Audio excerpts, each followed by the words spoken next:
पुरंदरचा रणसंग्राम या कार्यक्रमाला लगेचच सुरुवात करूया। लोकांचे प्रश्न आहेत तुमच्या संबंधात? लोकांचे प्रश्न आहेत बाबाराजे।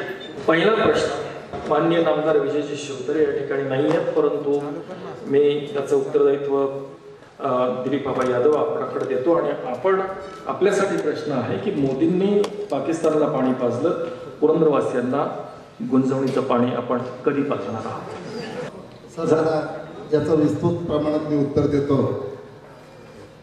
राष्ट्रीय जल आयोगानं 1993 साली गुंजवणीच्या धरणाला मान्यता दिली आणि त्यातलं 2.2 TMC पाणी पुरंदरच्या वाट्याला त्यावेळेस दिलं। तदनंतर 1998ला या कामाला सुरुवात झाली।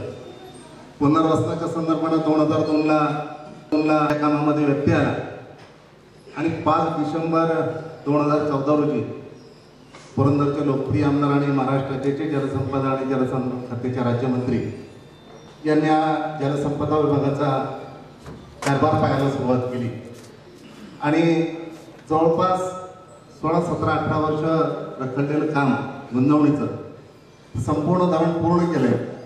15-20 दिवसामध्ये त्याची निविदा आपण सगळ्यांनी पेपरमध्ये पाहिलेली आहे। 1016 कोटीचं काम आहे ते आणि त्याची 31 मार्चपर्यंत मुदत आहे। त्याची वर्क ऑर्डर होईल आणि थोड्याच दिवसामध्ये साधारणतः 48 दिवसाची 48 महिन्याची त्याची मुदत आहे, परंतु 2 ते 3 वर्षातच हे काम पूर्ण होईल आणि पुरंदरच्या करेचा जो काही दक्षिणेचा भाग आहे त्याच्या संपूर्ण जमिनीमध्ये गुंजवणीचं पाणी खेळलं जाईल अशा पद्धतीचं आश्वासन करतो। बाबाराजे आपलं काय मत आहे? आबा माझे मित्र आहेत, बोला। आबा खरे बोलले। आता त्यांनी सांगितलं की बापूंच्या काळात नाही योजना मंजूर नव्हती झाली, 93 साली योजना मंजूर झाली आणि 93 साली पुरंदरला 2 TMC पाणी मिळाले। तुम्ही नाही दिले, हे पहिलं तुम्ही कबूल केलं, याच्याबद्दल मला धन्यवाद मानतो। 93 साली पाणी पुरंदरला 2 TMC मिळाले। यांनी सांगितलं आम्ही निविदा काढली, स्वागत आहे, पाणी आलंच पाहिजे, कसले आले तरी आमची घ्यायची तयारी। मला ते आकडे माझ्याकडे पैसे नसतात, ते 1016 कोटी रुपये त्यांनी सांगितलं आम्ही निविदा काढली। माझ्या खिशात जेवढे पैसे असतील तेवढेच मी खरेदी करतो। त्यांच्या खात्यामध्ये 10 कोटी रुपये नाही आहे, त्याच्यावर अजून बजेटला पैसे नाही पडले आणि 13 कोटीचं त्यांनी निविदा काढली। हे कसं शक्य आहे? ही चुकीची निविदा काढली। हे मी नाही म्हणत, दिलीप बाबा या राज्याचे पालक आहेत। मला आता मी बोलतो की ही निविदा काढली, 1013 कोटी रुपये आहेत का त्यांच्या खात्यामध्ये? नाही। म्हणजे ते अकबर आणि बिरबलाचं ते भात शिकवण्याचं काम येत असेल। पाणी मी नाही म्हणणार नाही, 2093 सालीच पाणी मंजूर झालेलं आहे। ह्यांच्या म्हणण्याप्रमाणे त्याला जर 1000 कोटी रुपये ह्यांनी जर त्या बजेटमध्ये मंजूर करून त्या खात्याकडे वर्ग केले असते आणि मग निविदा काढली असते तर निश्चितपणे मी त्यांचं अभिनंदन केलं। हे पुढच्या 2024ला येईल का नाही ते मला माहिती। संजयराव आपलं काय मत आहे?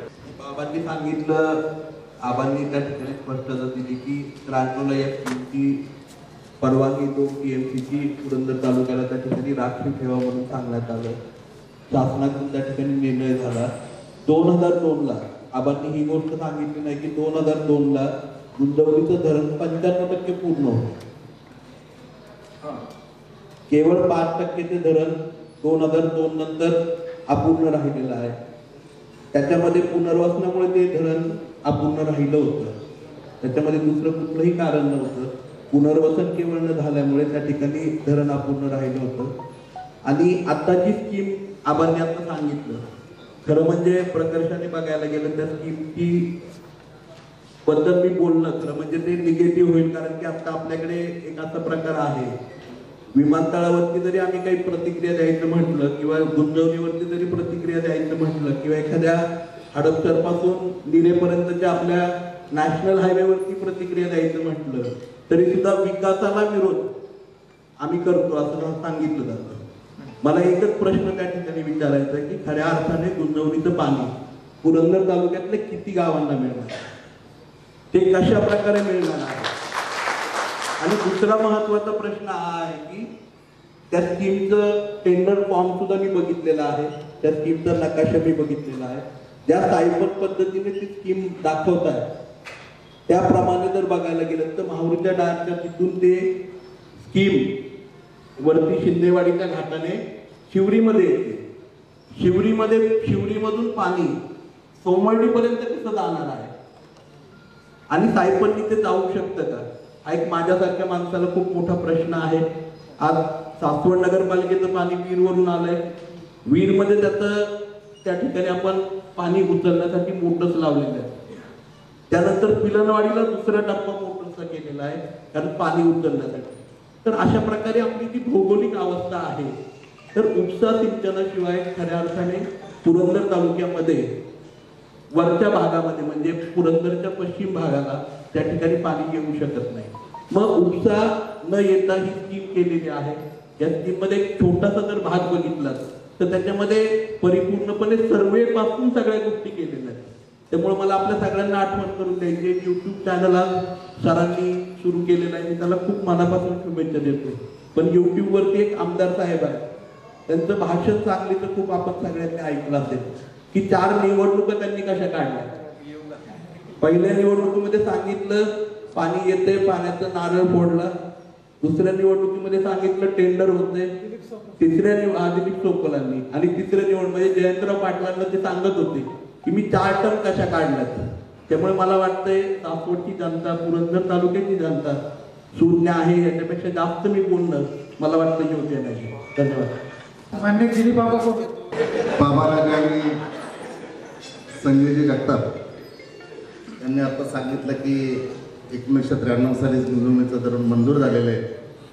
परंतु सर 16 वर्ष त्या पद्धतीनं ते प्रलंबित होतं आणि 20 ते 22% त्या धरणाचं काम झालेलं होतं. नामदार विजय बापू शिवतारेंनी जलसंपदा विभागाचा चार्ज त्या ठिकाणी घेतल्यानंतर ते 15-16 महिन्यामध्ये पूर्णत्वाला गेलं आणि 1993 साली जरी गुंजवणीच्या धरणातलं पाणी पुरंदरला मिळणार असलं तरी सर्वसामान्य माणसाला त्याची कल्पना नव्हती. मी सुद्धा 20 वर्ष राजकारणात आहे, कुणी त्या पद्धतीने त्यांनी वाच्यता केलेली नव्हती. 2009 साली बाप्पू आमदार झाले आणि आमदार झाल्यानंतर आम्ही 2012च्या सप्टेंबर महिन्यामध्ये प्राणांतिक उपोषण केलं आणि संपूर्ण त्याच वेळेस पुरंदरच्या जनतेला कळलं की 2.2 TMC पाणी हे गुंजवणीच्या धरणातलं आहे. पुढे जनदंडी झाली, विधान भवनामध्ये त्यांनी उपोषण केलं आणि संपूर्ण पुरंदरच्या अगदी अज्ञान मुलाला सुद्धा कळायला लागलं की 2.2 TMC पाणी हे पुरंदरच्या वाट्याच्या गुंतवणुकीचं आहे. आणि एवढ्या शिफारशीने ते धरण पूर्ण केलं 16-17 महिन्यामध्ये. त्याचं टेंडर झालं, थोड्या दिवसात ते पाणी येणार आहे.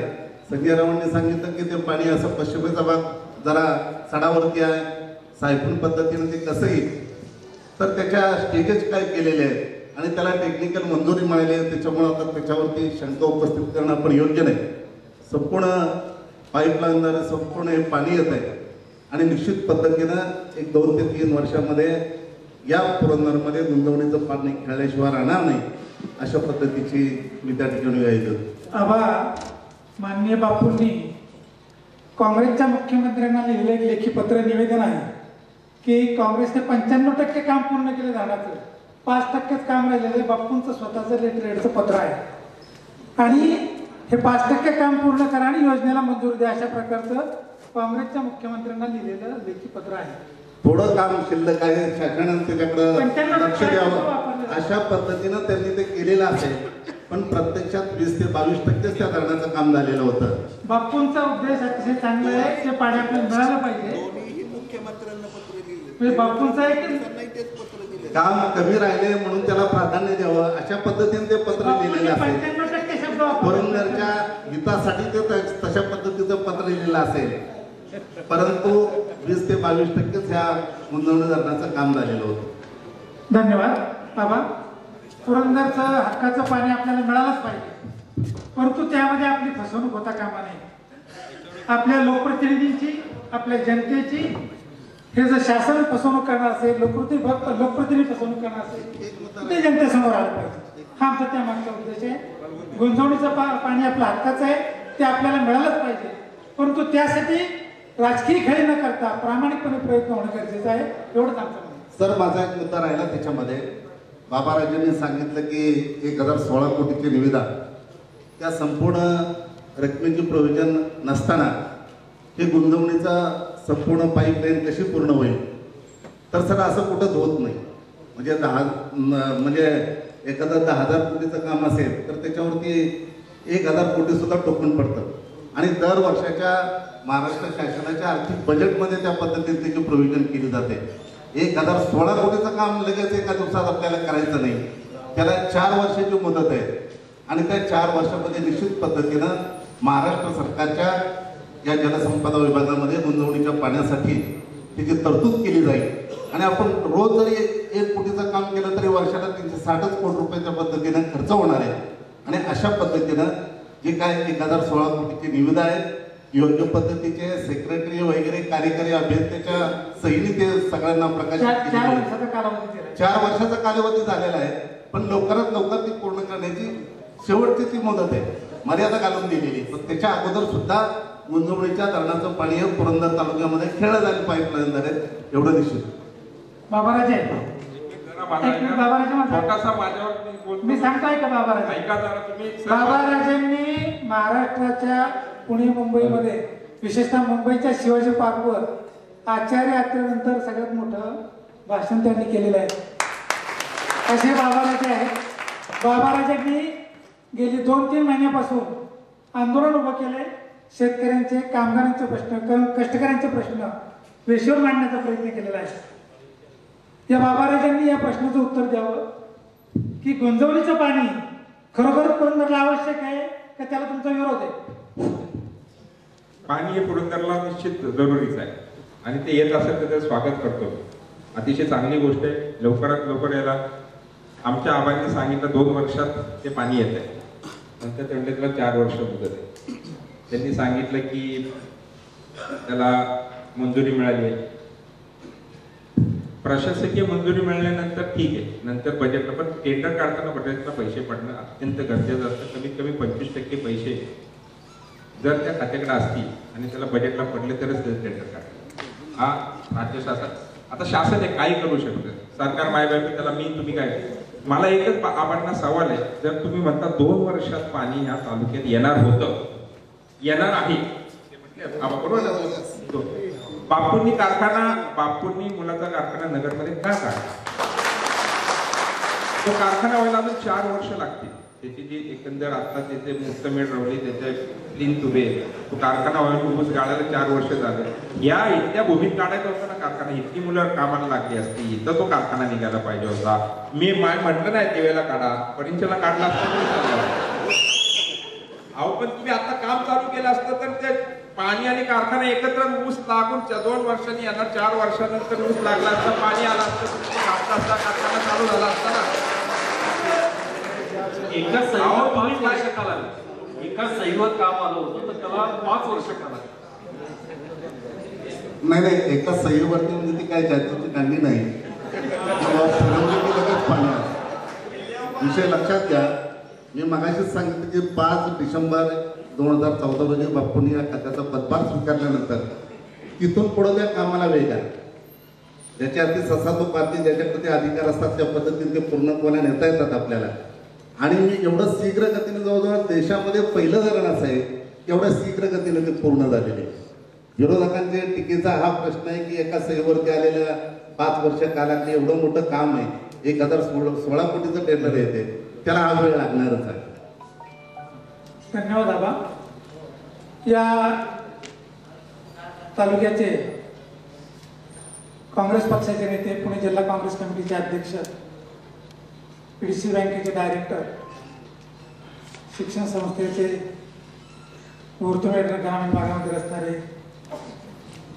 सोपानकाका बँकेचे चेअरमन संजय जगताप यांना माझा सवाल आहे की तुम्ही सासवड आणि जेजुरी नगरपालिका जिंकली. सासवडमध्ये ड्रेनेजच्या योजनेसाठी गेली 10 ते 15 वर्ष आपण प्रयत्न करतोय. 5 वर्षापूर्वी सुप्रियातांनी बॅनर लावले, शासनाच्या वतीने काही पक्ष संघटनांनी बॅनर लावले. पण ही योजना कुठं अडकली? आणि आता ही योजना मात्र आपण काँग्रेसचं राष्ट्रवादीचं शासन नसतानाही आपण ती योजना मंजूर करून आणलेली आहे. सासवड नगरपालिकेला आपण कचरा निर्मूलनाच्या व्यवस्थेमध्ये प्रथम क्रमांक देश पातळी मिळवलेला आहे. याचं रहस्य काय?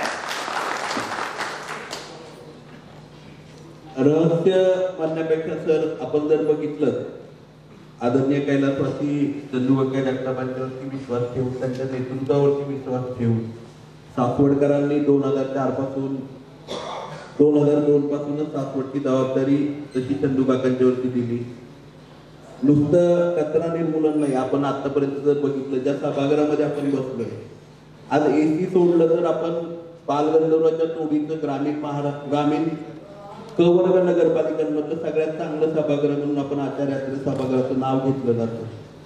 डॉक्टर बाबासाहेब आंबेडकरांचं समाज मंदिर असेल, आपण समोरच्या बाजूला बघितलं असेल की त्याचं बार्टीचं युनिट त्या ठिकाणी सुरू होतंय, किंवा सासवड नगरपालिकेच्या परिसरामध्ये झालेली विविध विकास कामं, बगीचे असतील, वेगवेगळ्या समाजांची समाज मंदिरं असतील, आणि ह्या सगळ्यांच्या वरती 2003-4 साली आदरणीय शरदचंद्रजी पवार साहेबांनी एका दिवसामध्ये मंजूर केलं. त्या काळचे पाणी पुरवठा मंत्री आदरणीय आर पाटील साहेबांनी त्याला मान्यता दिली आणि लिम्का बुक ऑफ वर्ल्ड